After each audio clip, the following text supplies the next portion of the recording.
What's up guys? For today's video nga pala, isi-share ko sa inyo kung paano ang simpleng pag-set up ng trading para sa ating late machine. So, sa mga nag-request na to mga idol, ito na yung inyong request mga idol. So, yan mga idol, yan ang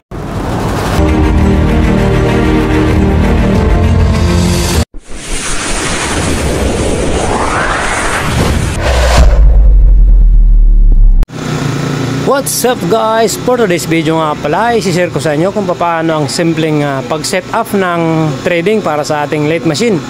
So, sa mga nag-request na to mga idol, ito na yung inyong request mga idol. Papakita ko sa inyo kung paano yung simple lang na pag-set up ng trading para sa late machine na ang trade niya ay inches mga idol. Pero bago yan ay gusto ko muna mag-shoutout sa mga mga followers natin. Shoutout nga pala kay Tinga Rincha, and shoutout nga pala din kay Bonex. Shoutout din nga pala kay Idol Jonathan Gamo. Shoutout sa inyo mga idol. Shoutout din nga pala kay Erin Yagir. Shoutout sa iyo idol. Shoutout din nga pala kay Maagad Rojiwin, barko ng MT Elena. So shoutout sa iyo idol. Then shoutout nga pala kay John Paul Enriquez. Shoutout sa iyo idol. And shoutout din kay Ian Christopher Lagatan. Shoutout sa iyo idol. Shoutout din nga pala sa iyo idol Silver Julius Ainyaga. Shoutout sa iyo idol. Shoutout din nga pala kay Mark Borehon. Shoutout sa iyo idol Mark Borehon. And of course shoutout nga pala kay Roger. Shoutout sa iyo idol Roger. And shoutout din nga pala kay Rudy Pampot. Idol, shoutout sa iyo idol. Shoutout din nga pala kay Prelan Cariaga. Shoutout sa iyo idol. Shoutout din kay Ariel Mandia. Shoutout din kay Marlon Consigo ng Bulk Carrier. Shoutout sa inyong lahat mga idol. So keep safe kayo dyan mga idol. So tara, let's go, isi-set up natin. Meron ako ditong pitch gauge na kinuha. So sorry mga idol. So ayan, nakita nyo yung 14. Sorry, malabo mga idol. Yan. So 14 yung kanyang pitch. So pupunta tayo dun sa ating late machine, sa kanyang trading chart para i-set up natin yon. So dito tayo mga idol. Ang una natin gagawin ay hanapin natin yung sa inches muna tayo. So ito yung inches, and then ito yung millimeter. So dito tayo sa inches kasi yung ating kukunin na trade ay 14. So inches siya. Hanapin natin 14 mga idol. So ayan yung 14. So yan, ang katapat niya is 1. Isi-set up natin yan sa 1. Yan. So ayan mga idol, nilagay ko na siya sa 1. Pansin nyo, mayroon niyang butas mga idol. So may marking na tayo sa 1. So nakatapat na siya sa 1. And then sunod natin ay yung C. So yung C naman ay ito na yan siya mga idol. So ito yung marker ng C. So ibig sabihin nakatapat na siya dyan. And of course yung ating gear, kailangan ay match itong gear na nakalagay dun sa loob nitong box, gearbox. So titingnan natin yung mga idol kung tama yung kanyang gear. So 120, 36 and 27. Buksan natin itong mga idol kung tama yung ating gear, kasi importante yan.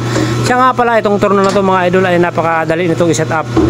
Hindi kayo nito magpapawisan mga idol, kasi very basic lang ito. So ito yung 120 mga idol, ito yung 127. So ito yan siya, 120, ito yung 127.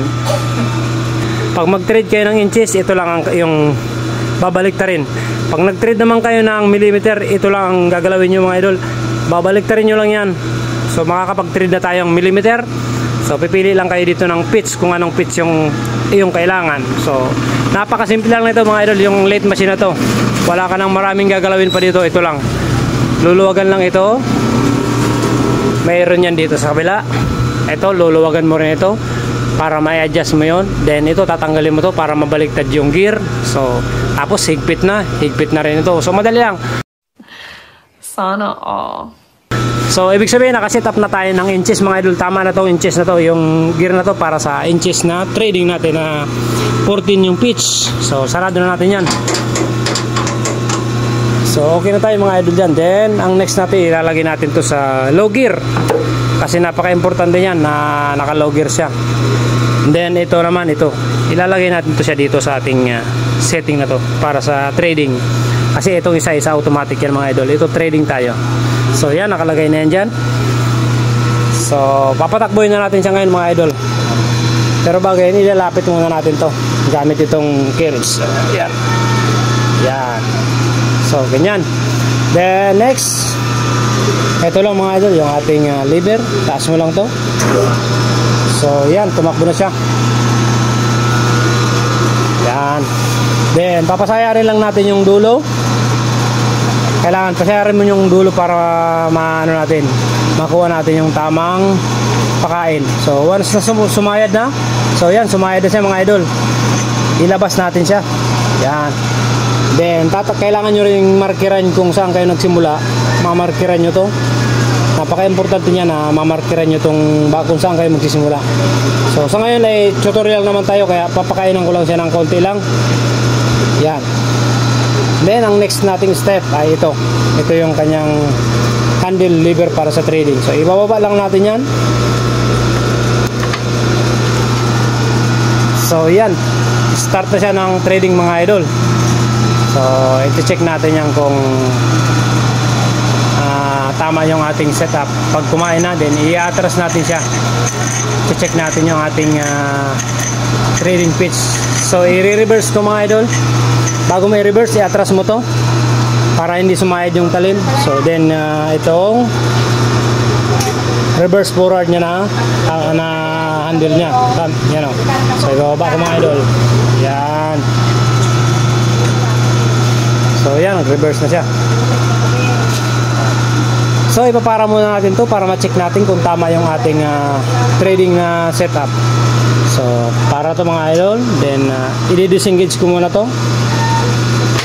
Yan. Then i-check natin yung ating trade kung tama ayon sa ating pitch gauge. Then nga pala, i-neutral nyo to para in case na wala tayong maging problema, i-disengage nyo sa neutral. So yan, check na natin ngayon mga idol kung tama yung ating setup na 14 yung pitch. So yan mga idol, yan na nga pala yung ating sinet up na trading pitch na 14. So lahat ay pumasok. So ibig sabihin ay tama yung ating setting. So sana may natutunan kayo dyan sa video na yun mga idol. Thank you very much sa ating mga followers. Please support my Facebook page mga idol, Pitch Vlog. At kung bago lang kayo sa aking channel, paki-support naman ako mga idol. So thank you very much. Ingat kayo palagi sa ating trabaho. Keep safe always mga idol, and God bless. Thank you. Abang-abang na lang sa sunod natin mga video mga idol. Thank you so much.